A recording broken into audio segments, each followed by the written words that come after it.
There's this fight over the weekend that we watched in the most fire green room ever that is just outside. It's not really a green room. We kind of like made it that, but they like own the restaurant that's upstairs from the comedy club, and they just have this like big terrace. Oh, so that's they just amazing. have, like the terrace. And when you're doing 3 shows and you're like in a green room for 8 hours, Oh, it can really wear on you.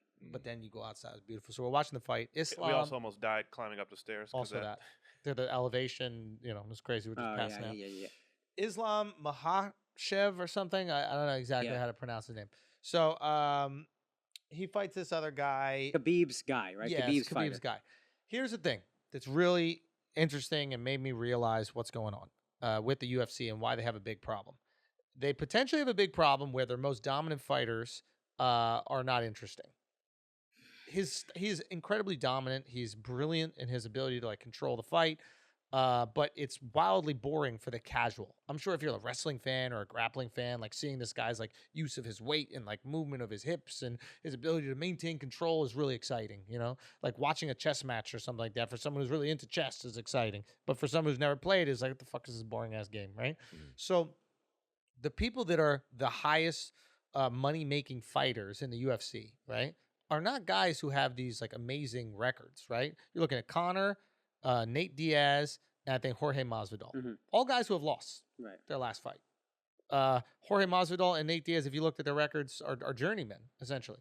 Conor is maybe the most engaging sports figure of the last, 25 years. It's unbelievable what this guy can do.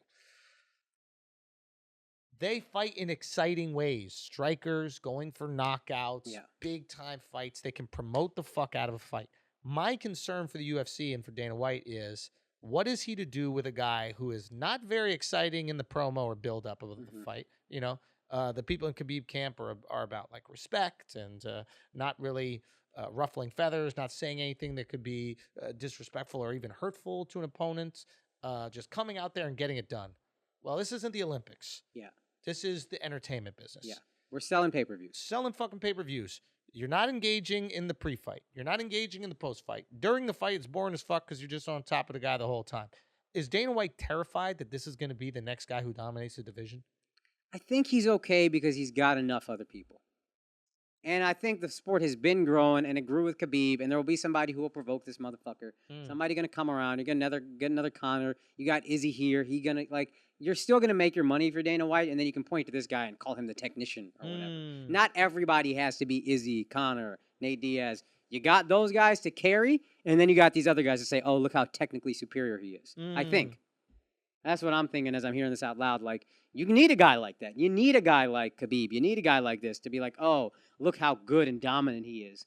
And then you need the other guys like Masvidal to be like, man, that guy's just fun, huh? Let's just watch this. Well, otherwise, it's just a spectacle. It made me look at this and go like, holy shit, Khabib really needed Conor. Yes. I don't think anybody gave a fuck about Khabib without Conor. No. And he is the most dominant person who's ever fought in the sport. Yeah. But Conor comes around, that rivalry really props up Khabib. Yeah. And Khabib gets to profit off of that rivalry. Yeah. Right? Like all the antics and shit that happens around the Conor-Khabib fight. Yeah. I mean, next level. Yeah. So it's just like, is Khabib as financially viable as he is now without Conor? I don't think so. No. Like we almost like, and also he's kind of charismatic. He understands entertainment. He's more so than this other dude. Yeah. But like, Conor really built up the mystique of Khabib. 100%. Now I don't think Khabib is really driven by money, from what it seems. Yeah. He loves to fight and he'll take money, but he don't really seem that driven by it. Yeah. So I don't want to act like he's hypocritical or whatever, but like, for sure, I didn't know about Khabib until Conor. Yeah. And I'm very much a casual, if that. So I guess what I'm saying is like, if these guys, meaning like the Dagestani wrestler types, right, are going to be dominant in the UFC, you need to make sure that you're pairing them with incredibly charismatic and entertaining fighters, even if they beat them, that they can push and promote the fight. You know, it would be great. Dylan Donis. Yeah. If his knee is right, he'll promote the fuck out of that fight. But you need that. You need that. You need that because they're not going to promote it and they're not going to make it interesting. I have no interest in watching that guy fight again. He did nothing for me. If there's a fight with him next week and it's a pay-per-view, I'm not paying. I don't care unless the other guy on that card